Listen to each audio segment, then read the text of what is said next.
I was invited from a brand trip to Milan. This is part 4, the last part of my story time. Little recap, we've gone back and forth on dates so many times with this brand, who then relays the information to the client, who then tells my manager, who then tells me. It's this really bad game of telephone. I was really getting irritated. And it had previously been confirmed that every single night I was going to be spending in Milan was going to be covered by this brand for this brand trip. All of a sudden now they want me to pay for the last night because it ends up being that it's not covered, even though the initial email said that it was. But before my manager and I can even begin to process or figure out the situation, we get an email and it says, there seems to be an issue with an agenda shift, so please hold on booking or paying for anything else until we have further clarity. This email scared me. I started to wonder if the dates were just gonna be pushed back, if the trip was going to be shorter, if maybe the trip wasn't happening at all. The last thing that I think is going to happen is that they're just going to uninvite me, especially after the fact that in part 1, I said that I told my manager, like I asked her to please double confirm that I had been invited because I didn't want to get my hopes up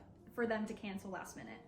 And that's exactly what they did, because the next email read, due to budget concerns, they are assessing the creators being sent to Milan and might not be able to accommodate you at this time. And then a few hours later I get, unfortunately, they are officially unable to accommodate you for this event. So I had been uninvited.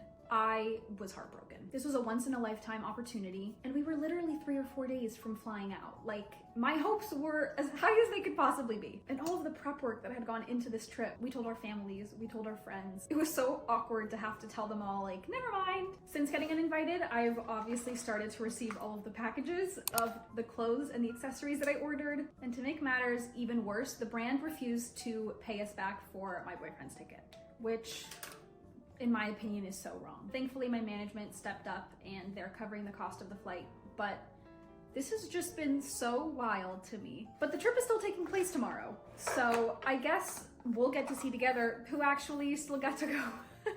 And don't get me wrong, I am so unbelievably happy for everyone who is still going. I'm gonna be living vicariously through them. It took me a day of being upset to get over it, and now I'm just like, say la vie, it happens, you know, on to the next. There will be bigger and better things on the other side of this, you know, like it's not that serious, but just kind of like a crazy story. Like I cannot believe that it happened. So that's the story time.